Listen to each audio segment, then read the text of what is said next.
দর্শক শ্রোতা, আজকে আমরা দেখলাম যে ফেসবুকে সবচেয়ে একটি বিশেষ আলোচিত বিষয় আড়াইবাড়ির পীর গোলাম সরওয়ার সাইদির বিষয় নিয়ে অনেকে বিভ্রান্ত ছড়াচ্ছেন।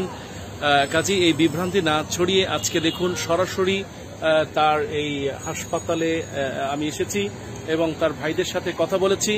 কথা বলে তারা যেটা বললেন যে ভাইকে গতকাল হাসপাতালে নিয়ে আসা হয়েছে, লাইফ সাপোর্টে আছেন, তবে গতকাল রাতে যে অবস্থা ছিল তার চেয়ে আজকে আলহামদুলিল্লাহ অনেক ভালো আছে। তো সে কারণেই আমরা বিভ্রান্তি না ছড়িয়ে বরং আসুন আমরা যে মৃত্যুর খবর চারিদিকে ছড়িয়ে পড়েছে, কারা বা কিভাবে করেছে, উদ্দেশ্য প্রণোদিতভাবে কিনা অথবা না জানার কারণে হতে পারে, আসুন এর থেকে আমরা বেরিয়ে তার জন্য দোয়া করি। আল্লাহ রাব্বুল আলামিন যেন গোলাম সরওয়ার সাইদি ভাইকে আল্লাহ যেন সুস্থ করে দেন এবং আবারও কোরআনের ময়দানে ফিরে আসেন। এই সেই হাসপাতাল, যে হাসপাতালের দ্বিতীয় তলায় আইসিতে আছেন গোলাম সরওয়ার সাইদি। সম্মানিত দর্শক শ্রোতা, দেশে এবং প্রবাসে যে যেখানে আছেন, আজকে আমি এই মুহূর্তে আছি এদেশের শীর্ষ হসপিটাল স্কয়ার হসপিটালে। আজকে যেই কথাটি নিয়ে বেশ গুঞ্জন চলছে, আমাদের এদেশের নবীনদের প্রিয় মুখ, হাজারো আলেমদের প্রিয় মানুষ, লাখো জনতার অত্যন্ত হৃদয়ের একজন মানুষ, আমার প্রাণ প্রিয় ভাই আড়াইবাড়ির সম্মানিত পীর ফজিলাতুল শেখ গোলাম সরওয়ার সাইদি। আজকে তাকে নিয়ে যে মিথ্যা গুজব চলছে সেটা সত্যি দুঃখজনক, বিশেষ করে বাংলাদেশের ক্ষেত্রে। কাজেই আমরা দোয়া চাই তার জন্য। তিনি আলহামদুলিল্লাহ, এই যে আপনারা হাসপাতাল দেখছেন, এখানে আইসিইউতে আছেন, দেশের সবাই তার জন্য দোয়া করছে।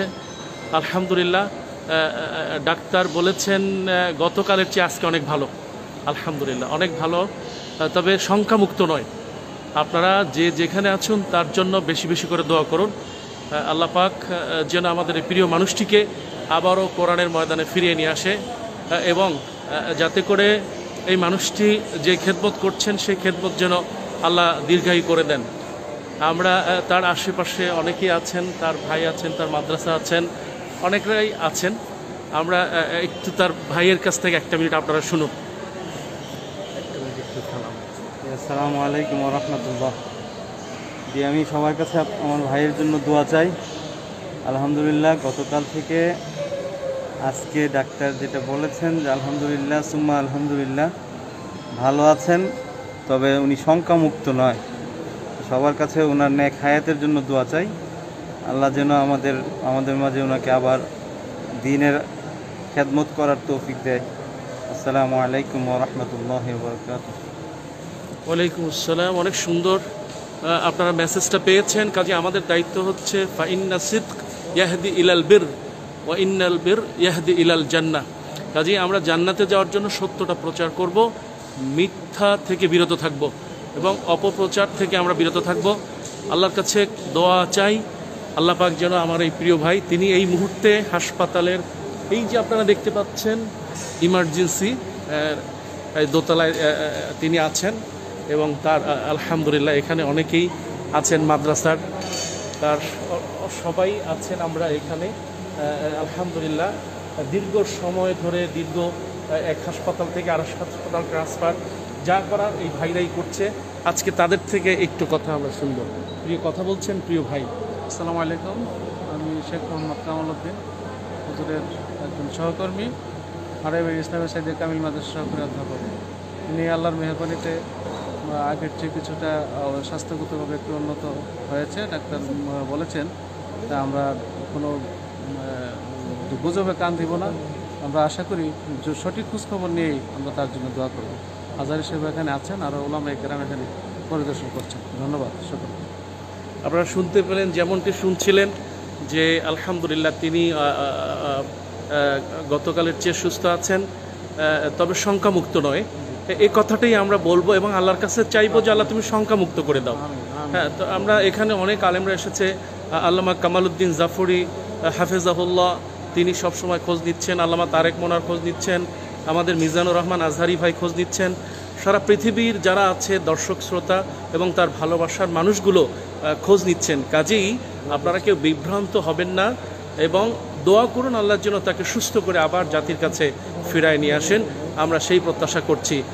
আর আল্লাহ রসুল কথা হচ্ছে সবসময় সত্যটা প্রচার করে দেওয়া।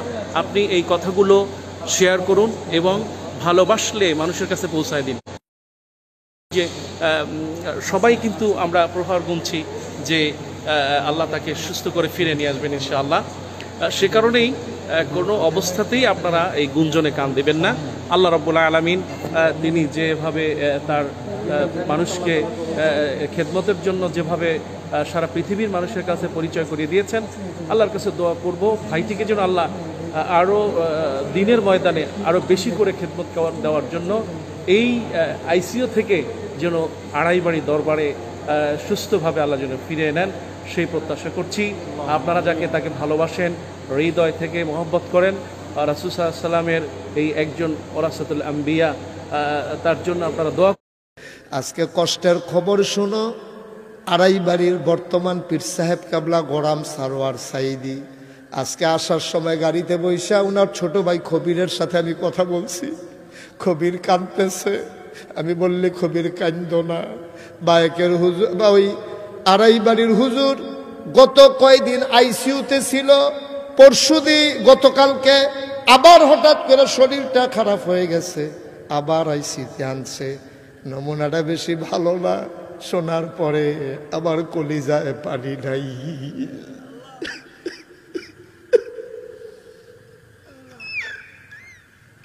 আমার কলিজায় পানি নাই।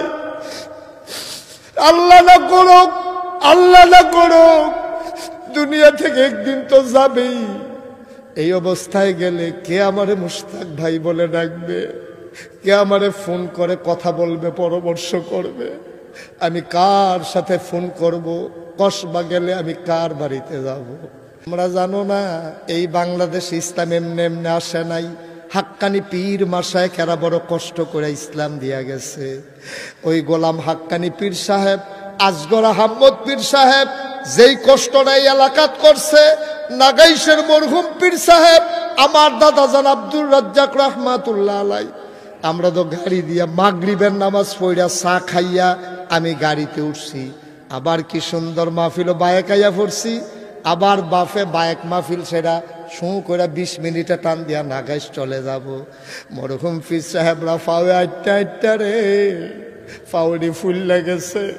নাগাইশের হুজুরে খাদ্য একটা ব্যাগ লইয়া, একটা ছড়ি লইয়া, শুরু নাগাইশ দিয়া কোনা গাড়া দিয়া কোনা চাইলে দিয়া আটটার পরে আইয়া মাহফিল করছে। কত কষ্ট করে ইসলাম দিয়ে গেছে, টের পাইছো না? অনেক কষ্টের বিনিময় ইসলাম। আমি আজকে তোমাদের জন্য, তাদের জন্য দোয়া চাই, তোমাদের কাছে তাদের জন্য দোয়া চাই যারা কষ্ট করে ইসলাম দিয়ে গেছে।